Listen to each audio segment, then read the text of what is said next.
دنیا میں جو قومیں بھی پیچھے رہ گئی ہیں نا، ان کی بنیادی وجہ یہی ہے کہ عقل والوں اور ذہین لوگوں نے سستی کی ہے اور چیزوں کو ایجاد نہیں کیا، اور جو صلاحیتیں اللہ نے ان کو دے رکھی تھی ان کو استعمال نہیں کیا، ان کی پرواہ نہیں کی۔ دوسرے جو ہے وہ جسم کی سستی ہوتی ہے۔ جسم کی سستی جو ہوتی ہے یہ انسان کو نیکی کے کاموں سے محروم کر دیتی ہے اور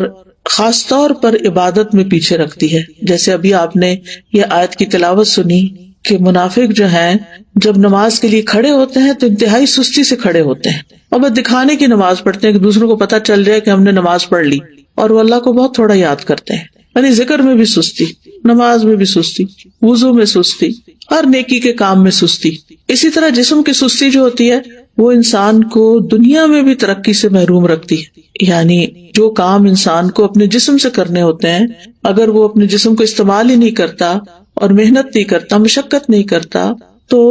دنیا میں بھی ترقی حاصل نہیں کر سکتا۔ نبی صلی اللہ علیہ وسلم جو تھے وہ سستی سے پناہ مانگتے تھے، اور صحیح مسلم میں جو دعا آتی ہے کہ رسول اللہ صلی اللہ علیہ وسلم یہ دعا فرمایا کرتے تھے، اللہم انی اعوذ بک من العجز والکسل والجبن والحرم والبخل واعوذ بک من عذاب القبر ومن فتنۃ المحیا والممات۔ اس کے اور ورژنز بھی ہیں، لیکن صحیح مسلم میں یہ دعا اس طرح آتی ہے، اے اللہ میں عاجز ہونے، سستی، بزدلی، بڑھاپے اور بخل سے تیری پناہ میں آتا ہوں، اور میں قبر کے عذاب اور زندگی اور موت کی آزمائشوں سے تیری پناہ میں آتا ہوں۔ تو انسان جب بے بس ہوتا ہے اور سست ہوتا ہے تو ہر بھلائی سے محروم ہو جاتا ہے۔ ابن قیم کہتے ہیں کہ نبی صلی اللہ علیہ وسلم نے بے بسی اور سستی سے پناہ مانگی کیونکہ یہ دونوں ایک دوسرے کے ساتھی ہیں۔ تو اگر کوئی بندہ کامل عبادت نہ کرتا ہو، مثلا صرف فرض پڑھ لیے، صرف چھوٹی چھوٹی صورتیں پڑھ کے جلدی سے بس سلام پھیر دیا، اور اس بارے میں اپنی اصلاح بھی نہ کرتا ہو، کوشش بھی نہ کرتا ہو، تو یا تو وہ اس پر قدرت نہیں رکھتا، وہ کر ہی نہیں سکتا، بالکل ہی نکما انسان ہے، اور اس کا قدرت نہ رکھنا کیا ہے؟ بے بسی ہے، یعنی ہمت ہی نہیں اس کی، یا وہ اس پہ قادر ہوتا ہے لیکن کام نہیں کرنا چاہتا، اور یہ سستی ہے۔ یعنی ایک تو شخص ہے مثلا بیمار ہے یا بوڑھا ہے یا مجنون ہے، اس کی عقل ہی کام نہیں کرتی، یا مشلول ہے یعنی پیرالائزڈ ہے، تو وہ تو اب الگ بات ہے۔ لیکن ایک یہ ہے کہ پھر انسان سب کچھ ہے، ہمت، طاقت، سب کچھ ہے، لیکن بس کام نہیں کرنا، ہٹ درمی ہے۔ تو اس طرح انسان ہر بھلائی سے محروم ہو جاتا ہے اور پھر شر کی طرف چل پڑتا ہے۔ تو جو شخص کامیاب ہونا چاہتا ہے، پہلے تو آپ اس وقت جو مجلس میں موجود ہیں وہ اپنے آپ سے پوچھیں کہ واقعی آپ کامیاب ہونا چاہتے ہیں؟ اگر کامیاب ہونا چاہتے ہیں تو اس کے لیے سستی کو چھوڑنا بہت ضروری ہے۔ ابو حاتم کہتے ہیں کہ کامیابی کا سبب یہ ہے کہ سستی اور کاہلی کو چھوڑ دیا جائے، کیونکہ یہ محرومی کے اسباب میں سے ہے۔ سستی انسان کی پروقار شخصیت کی بھی دشمن ہے، اور خاص طور پر اگر انسان کو کسی کام کا موقع مل جائے، جیسے آپ لوگوں کو قرآن مجید کی تعلیم حاصل کرنے کا موقع ملا ہوا ہے، اور پھر اس کے بعد آپ اپنے کورس کو پراپر طریقے سے نہ کریں، ٹیسٹ کی تیاری نہ کریں، وقت پر ٹیسٹ میں حاضر نہ ہوں، ری ٹیسٹ ٹائم پر نہ دیں، اور اپنی جوانی کا، اپنے وقت کا، اپنی عمر کا 1 سال وہ صرف سستی میں گنوا دیں، تو یہ تو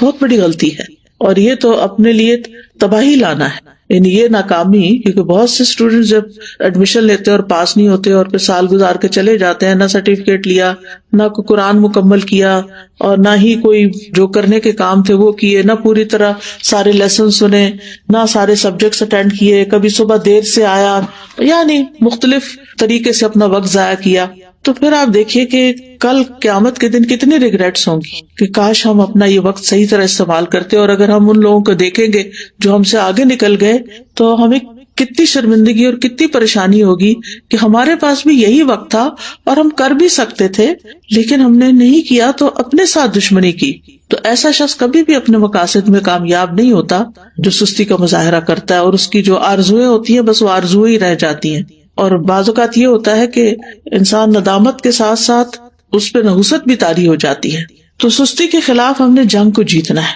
ٹھیک ہے، ہم نے سستی کے خلاف ایک جنگ کرنی ہے اور پھر اس میں جیتنا بھی ہے۔ ابن قیم کہتے ہیں جب رات چھا جاتی ہے تو نیند اور بیداری کے درمیان ایک جنگ واقع ہو جاتی ہے، پس شوق اور خوف بیداری کے لشکر میں اگلی صف میں ہوتے ہیں، اور سستی اور کمزوری غفلت کے لشکر میں اگلی صف میں ہوتے ہیں، ان دونوں آپس میں آمنے سامنے ہوتے ہیں۔ بس شوق رکھنے والا شخص سچا حملہ کرتا ہے تو وہ کمزوری اور نیند کے لشکر کو شکست دے دیتا ہے اور مال غنیمت حاصل کر لیتا ہے. پھر جب فجر طلوع ہوتی ہے تو مال غنیمت کے حصے تقسیم ہو چکے ہوتے ہیں اور سونے والوں کو اس کی کچھ خبر نہیں ہوتی. تو جو شخص سستی کا عادی ہوتا ہے پھر آرام پرستی کی طرف مائل ہوتا ہے تو وہ جب اٹھتا ہے تو بھاری بدن، بھاری سوچ اور پریشانی کے ساتھ اٹھتا ہے. اب یہ ہے کہ اس کی وجوہات کیا ہوتی ہیں، تھوڑی سی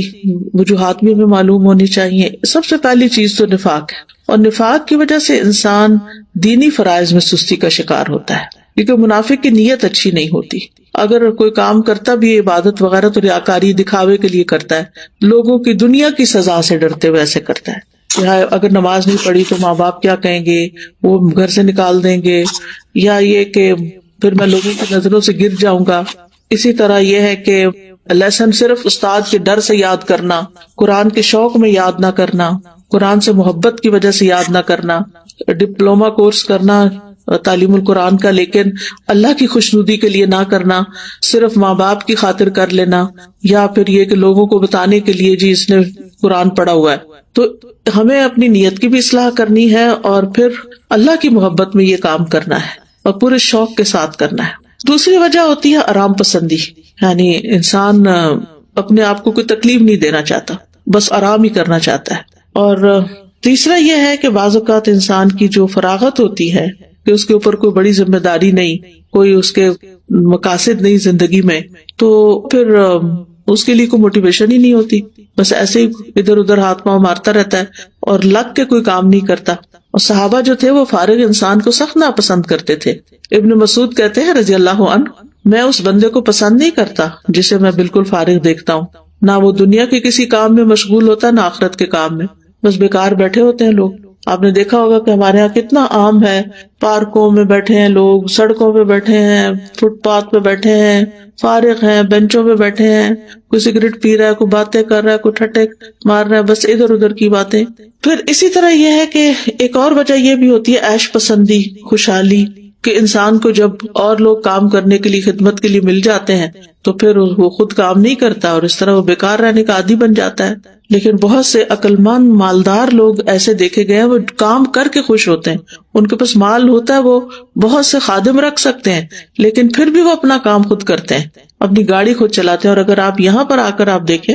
تو لوگ ملینئر ہوں گے لیکن اپنی کار خود ڈرائیو کر رہے ہوں گے، اپنا گھر خود صاف کر رہے ہوں گے، اپنا گارڈن خود مینج کر رہے ہوں گے. تو جو عیش پسند لوگ ہوتے ہیں وہ پھر سست ہو جاتے ہیں، اور پھر جب انسان کے اوپر بہت زیادہ سستی آتی ہے تو انسان زندگی کے لطف سے بھی محروم ہو جاتا ہے، کیونکہ جب مصروفیت زیادہ نہیں ہوتی تو پھر انسان بور ہونے لگتا ہے، اور وہ بوریت جو ہے وہ انسان کی صلاحیتوں کی قاتل بن جاتی ہے. پھر اسی طرح ایک اور چیز جو بہت سست کر دیتی ہے انسان کو، وہ ہے زیادہ کھانا پینا. جو انسان زیادہ کھاتا ہے، زیادہ سوتا ہے، اس سے بہت سی بلائیاں چھوٹ جاتی ہیں. اور پھر اسی طرح بہت زیادہ سونا جو ہے، نیند،